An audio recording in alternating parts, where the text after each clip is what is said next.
guys, welcome back. Thanks so much for joining us. We've got another episode of our prescription series. Yes.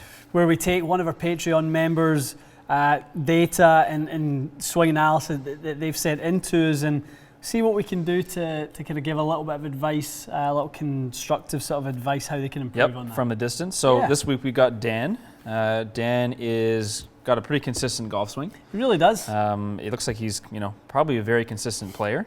And his main concern, which is I think a very common question you get, is just needs a little more yardage off the tee to kind of keep up with the guys in his league and get over some sand traps on his home course. Yeah. So sense. we're dealing with someone who, can probably hit a lot of fairways, but needs to be out there, maybe 15 yards more to kind of be competitive. Yeah, I mean, I think we get that one a lot. Yeah, you must.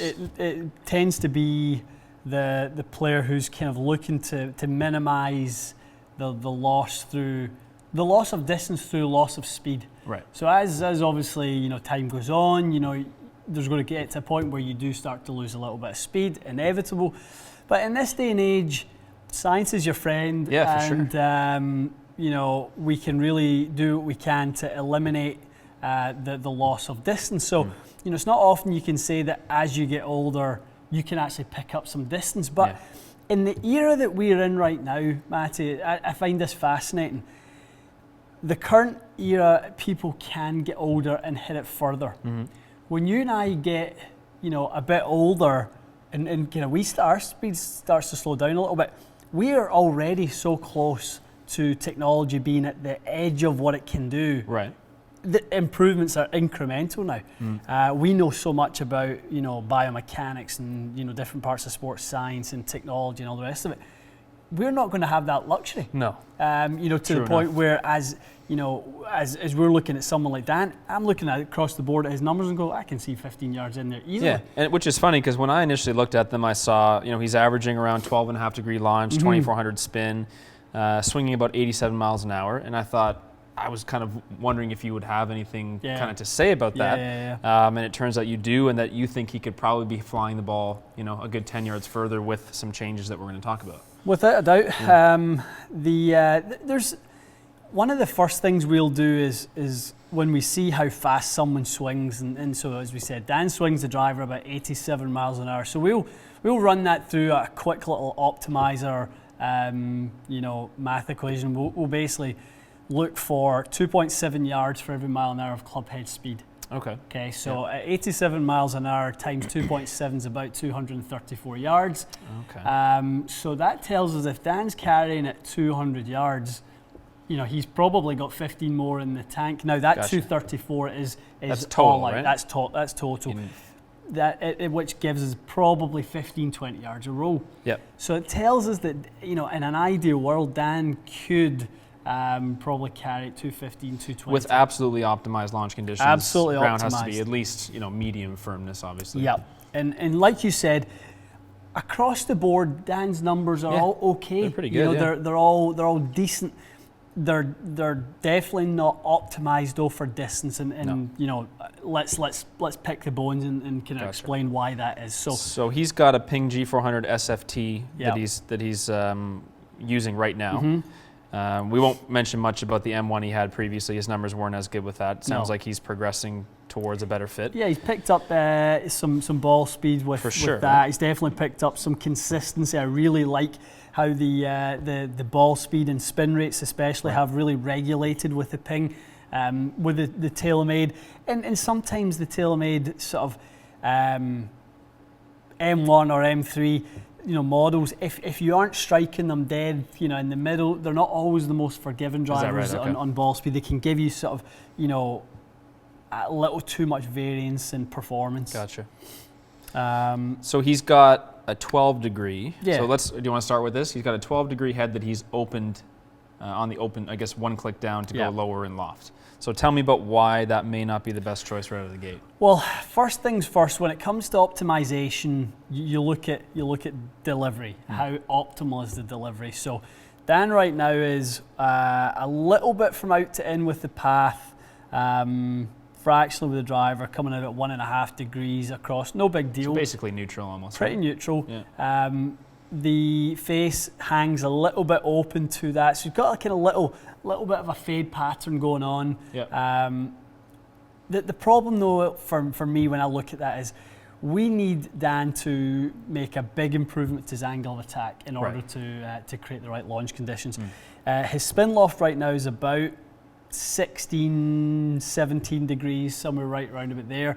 We would love to see it around 12 or 13. So you want to see him with more launch? I want to see him launch angle, I should say. More launch angle, slightly higher launch angle. Which he'll get through a little bit more of an upward angle attack. And I'd also like to see. I'd like to see one little subtle change, Dan. I'd love to see you play around with your alignment a little bit.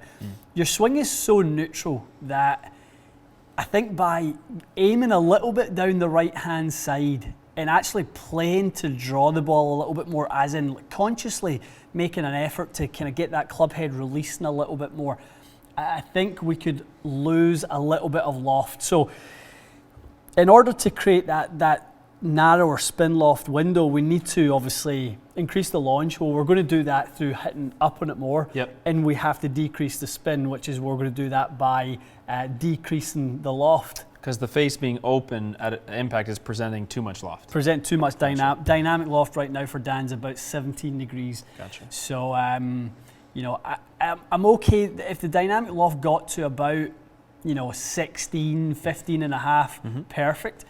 If we got to hitting about 3 degrees up on it, that would be perfect. That would get that spin loft window down a little bit. Dan would launch it then about 14, 15, about 14, and probably spin it closer to 2000. Okay. Yep. He looks very, very consistent with the swing. It's very repeatable. So he sent us a bunch of swings, which is great. And yeah, it looks like he's kind of making almost the same swing every time. Definitely. But as you say, I think he's ingrained the motion where the path is very neutral, and the club is coming in more or less level, I guess you'd call it. Pretty much. And it's not really traveling upwards with the driver. Yeah.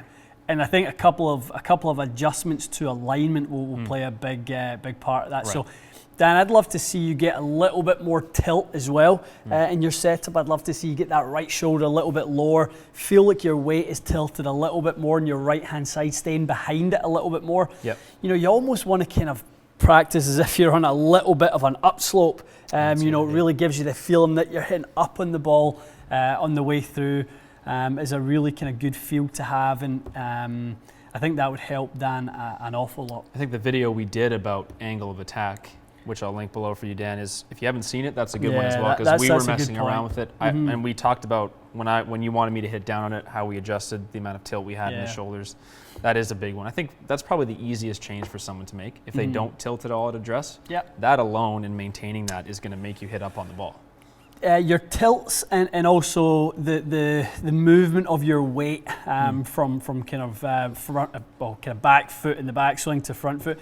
If you're someone who hits down on it a little bit, or at least around zero, you may have a little bit too much pressure moving into the lead foot on the way down. So you may be shifting that low point too much forward by moving your weight onto your lead side. So I'd definitely be conscious of feeling like you stay a little bit more on your back foot as well, and ideally setting that ball down the right-hand side and drawing it. Now talking about your own driver, I think you're in the wrong. You've got almost the wrong way round. You've got 12 degree open, where I'd love to see you have 10 degree closed. And I know you mentioned that in your email. So I would definitely rather see you have less starting loft. I want to see you create launch through delivery, not through loft, not through just the club just doing all the work. So by having less, I guess, the static loft, closing in the bit is going to encourage presenting less loft at impact, because the face will be more shut. Correct. And then from there, I mean, it's the other thing I was going to ask you about is the length of the shaft.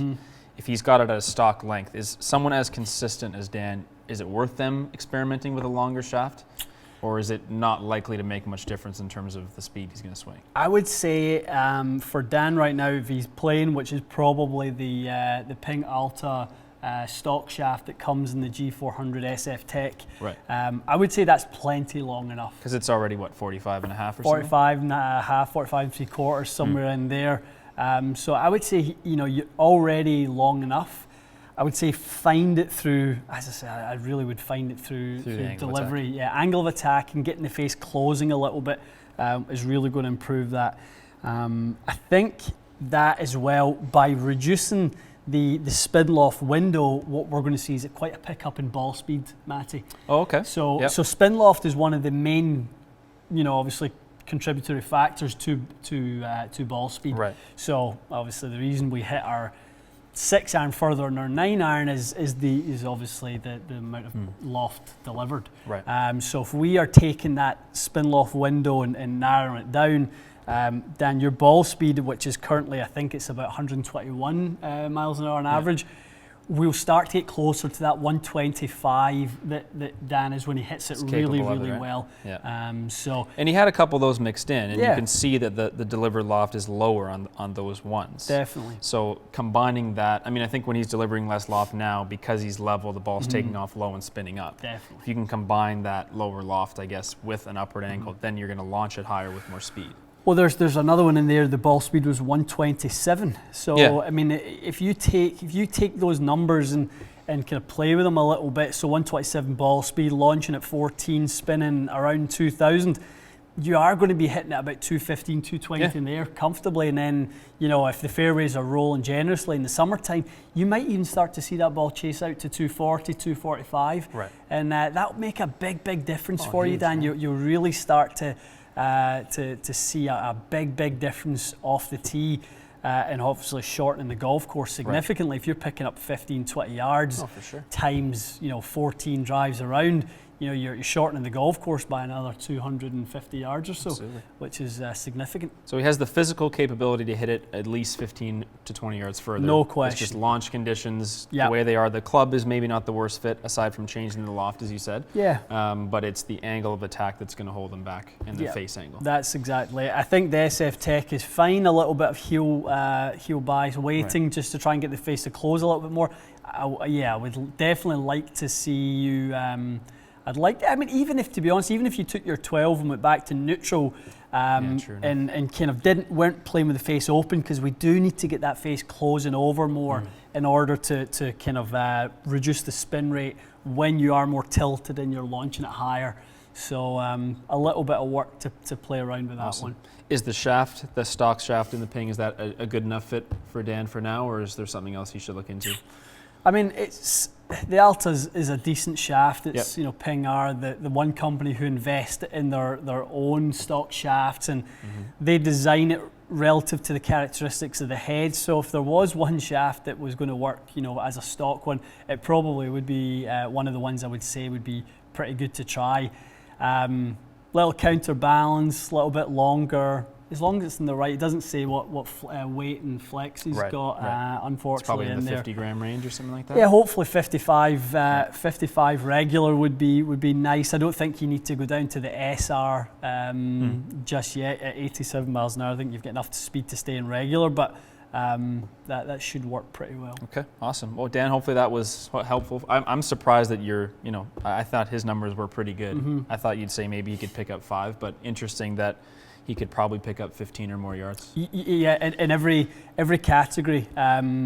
Launch can get higher, spin can get lower, and ball speed can get higher.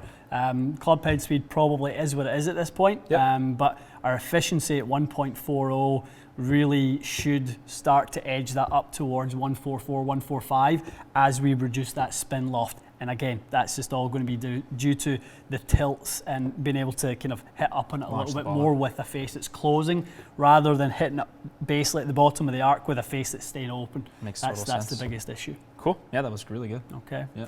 Dan, I hope this is helpful. Get out to the driving range and kind of pick some targets down the right-hand side of the range. Get tilted. Get creative with it. Take something where you can kind of even put it under your left foot, your lead foot, just to kind of almost increase your tilt. Used to tell people all the time, when you go to the range and you dump out your bucket of balls, keep the bucket, stick your left foot on the bucket, and kind of really increase the tilt. Get a feel for being very much keeping that weight on the backside. You'll be amazed how different your ball will sort of fly. It will launch really high, but then it will start to really kind of arc over that's the sign that your spin is staying down. So hopefully that will really help. Awesome. Yeah, cool. Good stuff. Guys, appreciate you watching. We'll see you again soon.